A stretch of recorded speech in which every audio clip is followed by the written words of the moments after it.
Kelsey's a very good example of, and it's her choice, stepping up. And I look at, since when I first saw Kelsey, I was telling Ava on Facebook, she'd come through Chris Courage, and she knew Chris, and she stepped up, and she was, I said to Ava, I said, look at this little gal, she's sharing, what we're presenting out there. And here's Kelsey today, with what she's doing. She's made the choice. She's stepped up to make the choice, etc. So, and Kelsey can tell her some of her journey, if you like, Kelsey. Oh yeah, I did write a book. So I finally got here to California and doing what we're doing here. I was back in Virginia on the East Coast, and yeah, I found out about this through Chris Courage. He let me know, and then I just started sharing it really when he first introduced it to me on all the social media platforms. And I just kept doing that, and then I met a friend over in Virginia that shared the New You with me as well, and so we went out there and started interviewing some children about the natural environment, and I started to make videos, and that was probably 3 years ago. And eventually left there and went up to Maine, where we had another friend that was doing this with us, Miss Tanya at the time.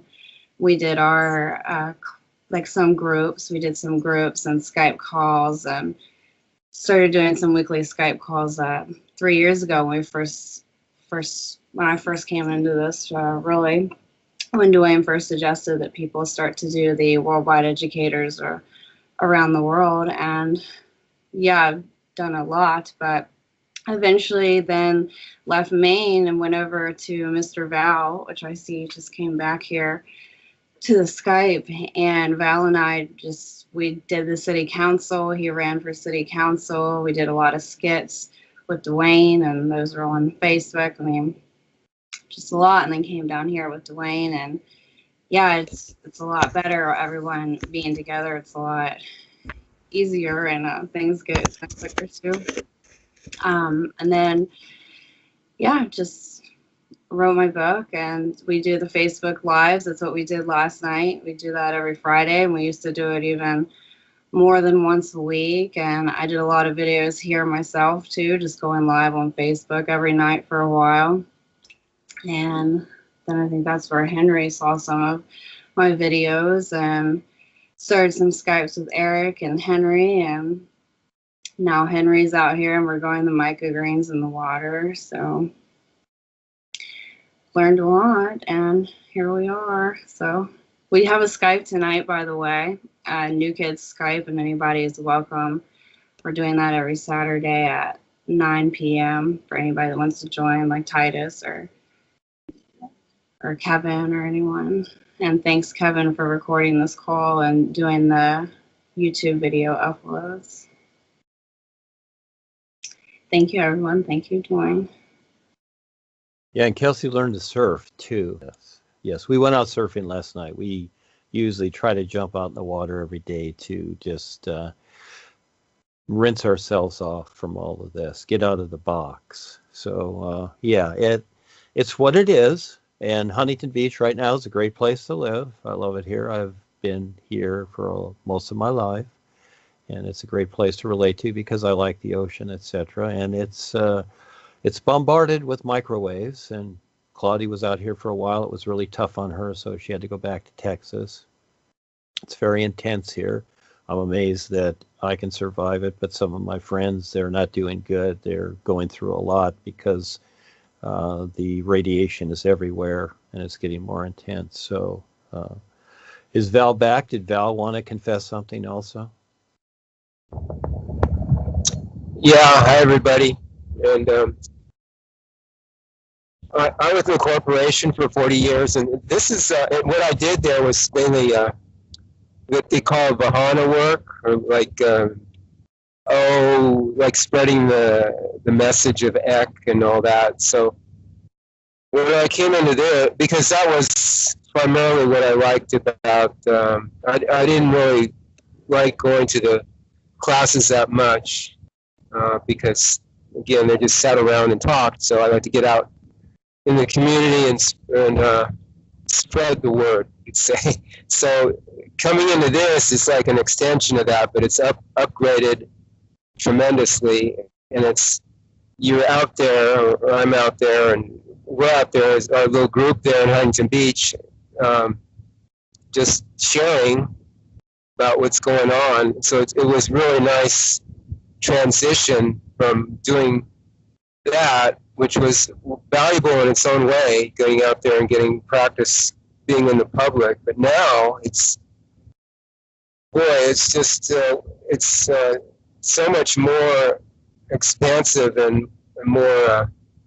There's so much more to it now that I see, and that was necessary. What I went through, because it kind of gave me a foundation for what's happening now to be in the public. But it's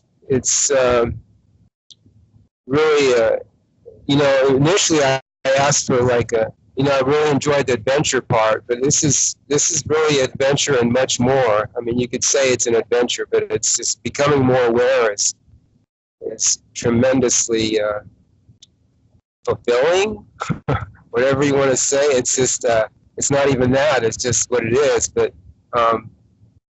it's great to be with everybody and to work together, supporting each other, and with the real guides, with Duane and everybody here involved.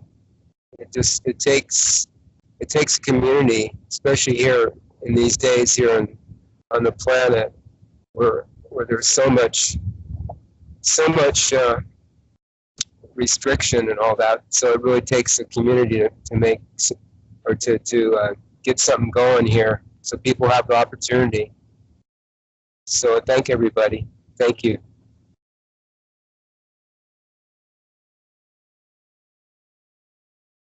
Yes, we have enough restriction on the planet as it is. We don't need to continually create more restrictions, but there are others that do, and we have to deal with those too. So surviving just the environment is enough. Again, we see the birds and animals, they got to survive, and they have challenges, and especially the humans, the people bodies here, etc. But then we've got others that are creating more restrictions that you have to deal with too. So it's huge, the challenges that are taking place here. So I see the supporting each other to survive better makes sense.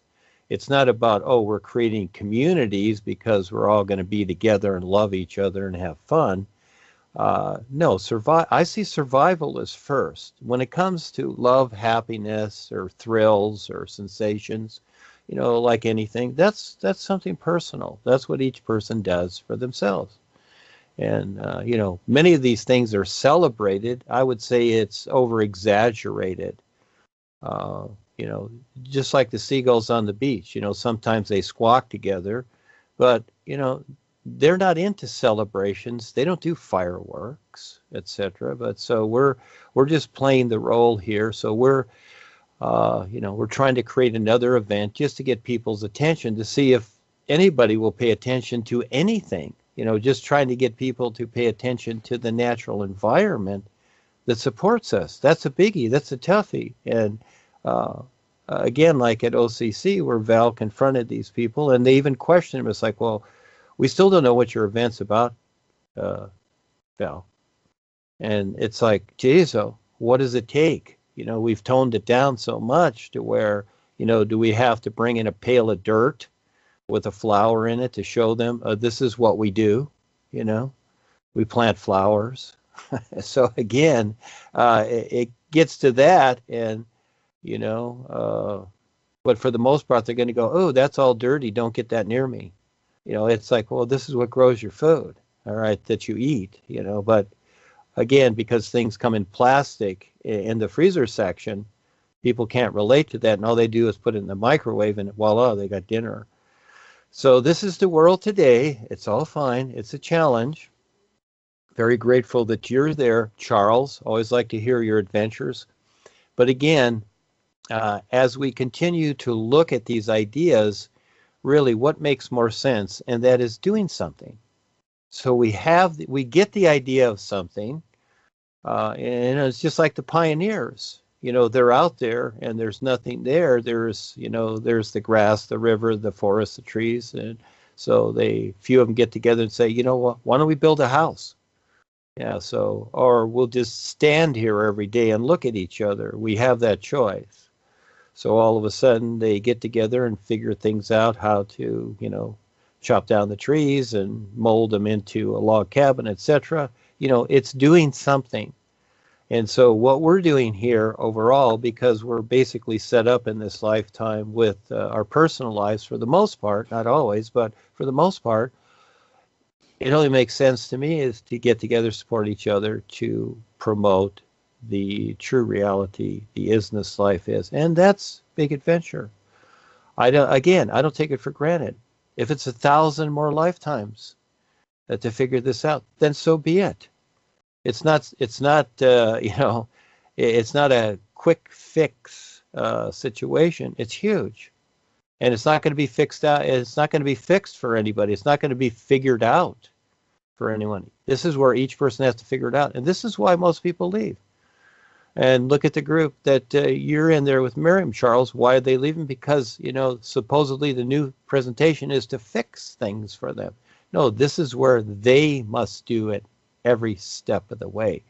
Again, this is for years I've been suggesting, get these people together, get them to do a project to where they start recognizing, just like the natives, how to survive. And see, now the natives or the natural people, they're looked down upon as primitive or savages, you see, when actually they don't need roads and cars and even electricity and all these things. They work with the natural environment. But then again, a lot of Africa has been ruined and poisoned. And I've seen documentaries and videos to where these people, many of them were farmers, of course, they worked the land, but now they can't because it's all poison. The rivers, the lakes, the oceans, they're all poisoned, so they're starving, and there's droughts and whatever because it's weather control, or there's too much rain, and they're all flooded out, etc. Yeah, so those are the new restrictions, okay, that are available, but they try and sell the people that, oh, we have these new ideas and we have this new technology that's going to help everybody. But it's not. It's only getting worse. So I would say the little that we're doing here is very valuable, very important, and does make sense. And no matter what people think about it, fine, have fun. But the isness life is what it is, and it's not according to what people think. They're in their own little dementia, etc. They're in their own little dimensions, and that's fine. But I see the value of supporting each other like I support the real guides because they support me. And so I've known people that went away, so supposedly, and were shown to go back to the new presentation because they needed more. But they didn't want to because they wanted to decide their own life in their own way. And realistically, what it was is that they wanted to control others. And it's not about that. It's not about that at all. But anyhow, this is it. So, yes, thank you, Charles. Yeah, two quick questions. The first one is, actually, I wrote it down. Let me see. There we go.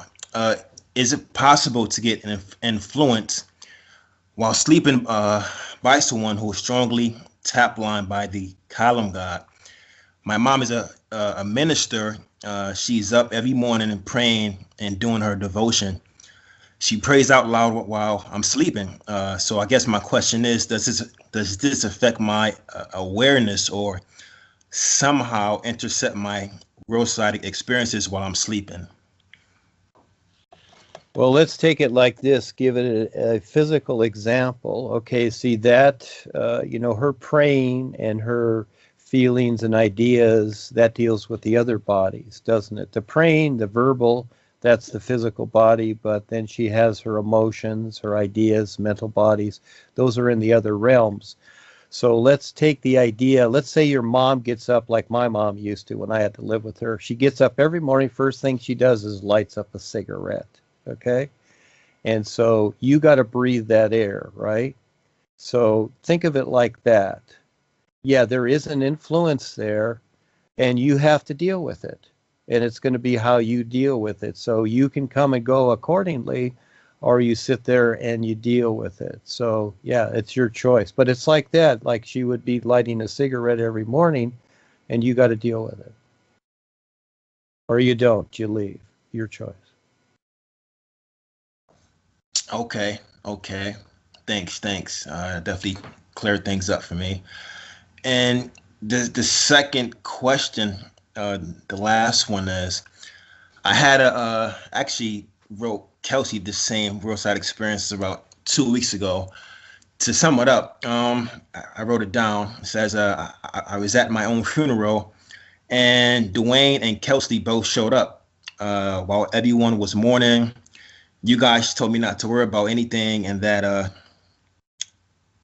there are many fun things to do in the inside the real inside the real universes. And then either you or Kelsey said, don't worry, there's baseball teams, or something like there's teams in the real universes. Don't worry, there's teams, or there's baseball teams, something like that. But you guys showed up, and there was like a huge funeral, and I think it was my body inside of the casket. And from what I can recall, you said sometimes these experiences like over exaggerate sometimes. So if you can you like give me a glimpse of what that might intake or demonstrate?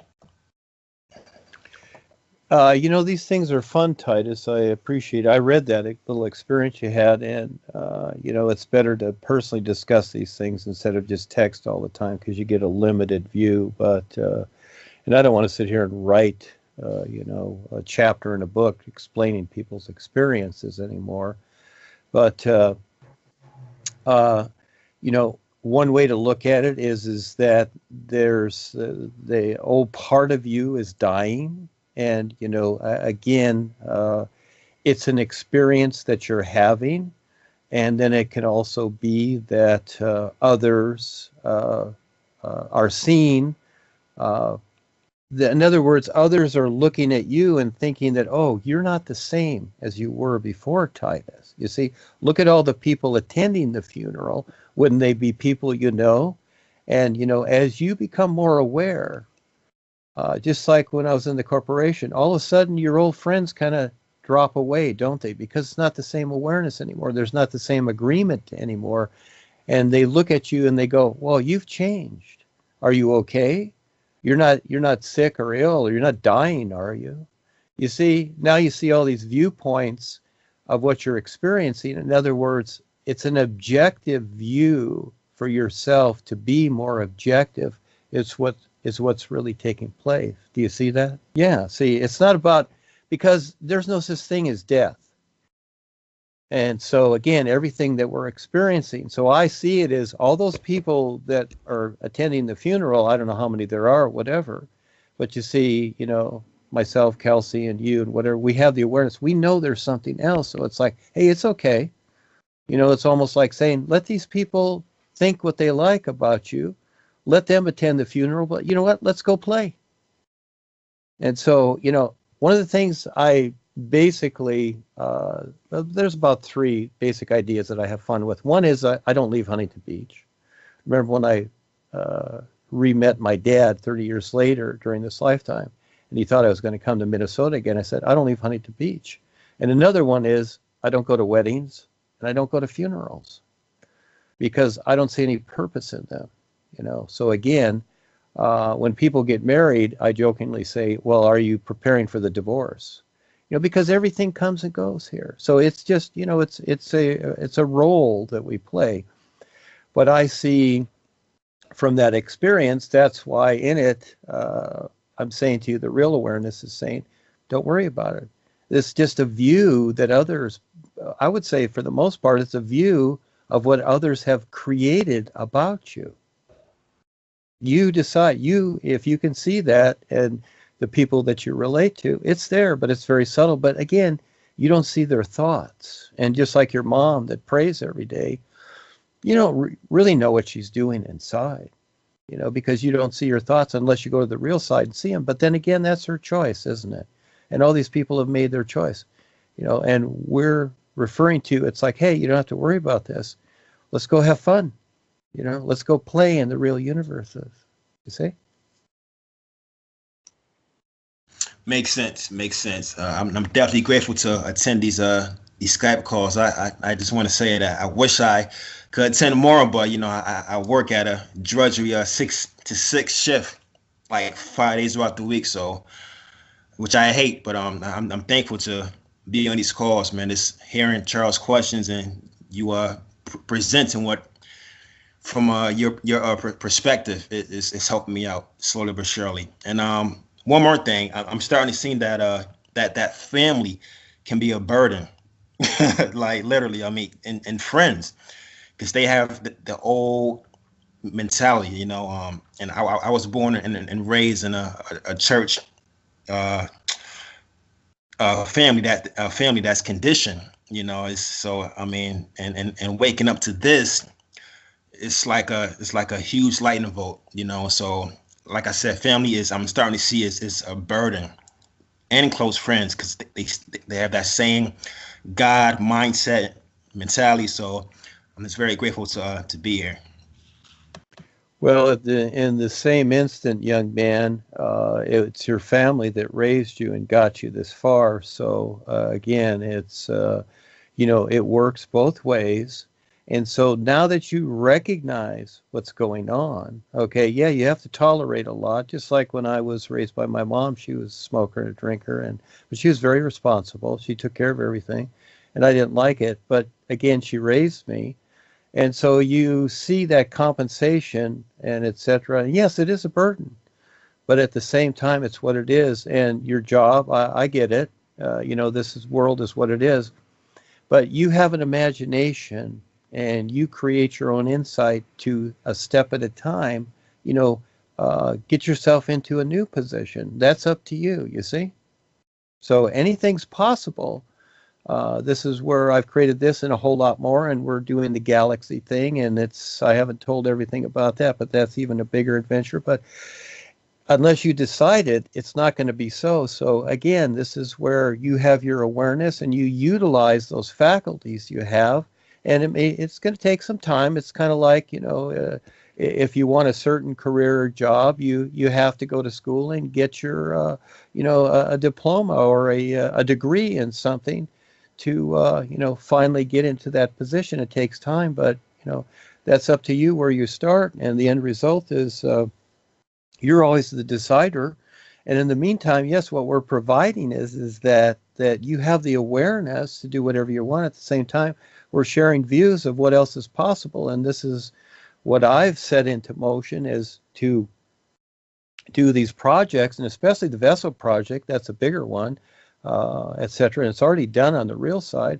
And that is to where people don't have that 9-to-5 boring job, where they have something that is fun to do and it makes sense. But at the same time, hey, it's going to take everybody. It's not just people waiting for me to do it.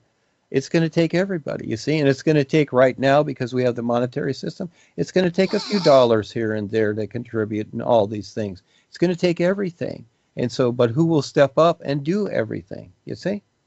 And so the kids here, Val and Kelsey and Henry and whatever, see, we've all contributed.